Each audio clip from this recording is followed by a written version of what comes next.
Hello, I'm Sarah.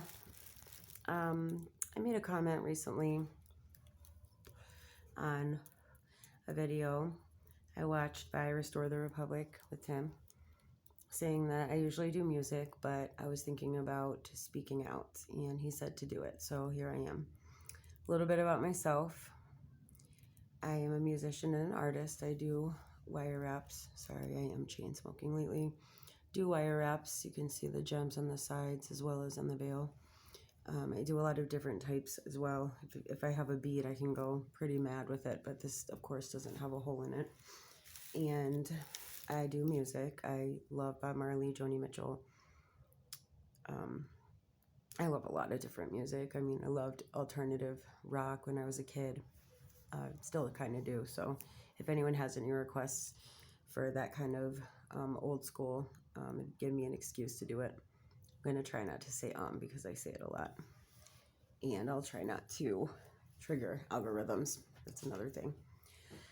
My sister, said it again. My sister, my mother, and my father are all deceased from addiction-related incidents.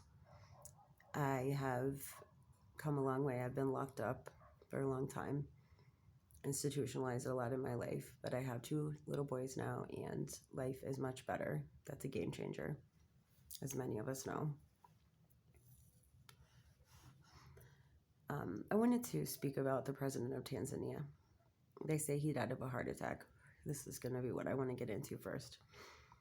We know that the CIA has heart attack machines. They've bragged about them and talked about how they're capable of using EMF radiation to heart attack somebody. I don't even believe that Bob Marley died of cancer of the toe. I know that they can cause anything if they want to and say somebody died of anything. That's my opinion based on what I know. The CIA also owns and operates, along with 15 billionaires, the mainstream media. You can Google that. So I believe it was the Washington Post said, oh, you know, the president that spoke against CV, something about poetic justice. I forget exactly, but it was sickening. So fuck the Washington Post, in short, and fuck mainstream media. I also know that Peter Tosh was brutally murdered. Many people were brutally murdered. I don't believe that it was natural causes for Bob Marley, like I said. And cancer can be cured, actually, with things like turkey tail mushroom. If you look up Paul Stamets, he's the mycology expert that I know of. He does a TED Talk or TED Med. I don't really dig TED Talks these days. It's a little too mainstream, but he does do a whole talk on how he cured his mother's stage 3 breast cancer with turkey tail capsules. So I do recommend checking that out. I also recommend Nyashar, Nyishar, for other like medicinal mushrooms like reishi, chaga. Pine pollen is wonderful. Shilajit, Shilijit. It's a resin from the Himalayan mountains, and I believe that it's, you know, amazing for the bones. It has a lot of things that the bones have never experienced that they need. So yeah, check those things out. I think we need to take our health into our own hands. Obviously, this is getting crazy. This is almost breaking the Nuremberg Code, and I have said this before. This kicks Lur's ass, and I've been saying this quite a bit. In the past 10 years, there have been over 300 istic healers that were brutally murdered. 2 examples are a couple that were shot point blank in the head in their bed, and a 27-year-old girl that had a hammer taken to her head. The medical mafia did this.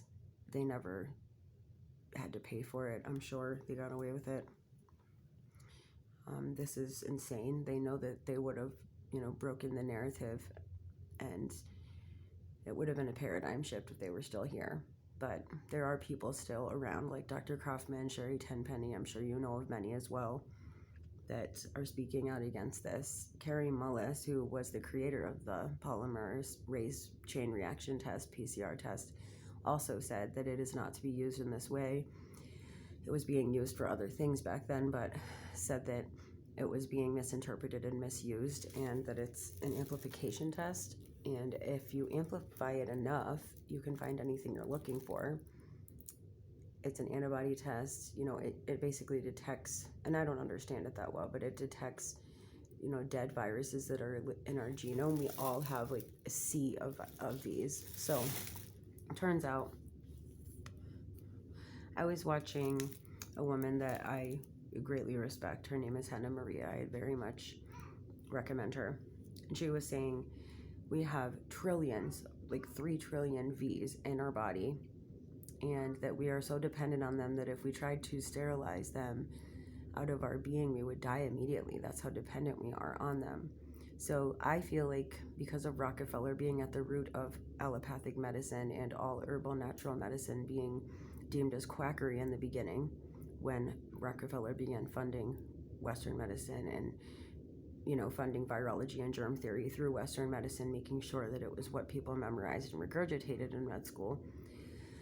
I believe that, you know, this has all been to kill life, just as I believe, you know, the climate engineering is to kill life in the planet. I believe this was to kill human life and to exterminate human life. So, you know, propaganda was legalized during the Obama administration, and in the childhood SHO ... schedule happens to be, at this point, 74 doses by age 5. When my first child was born, it was 64. These ingredients include arsenic, formaldehyde, glyphosate, which is the main ingredient in Roundup. It's a pesticide waste byproduct, radioactive metals, aborted baby fetal DNA, and of course they grow it on some sort of dead animal tissue or something, which is pretty disgusting, you know, alone. I don't know all of, polysorbate 80, which allows the blood-brain barrier to accept all of the garbage.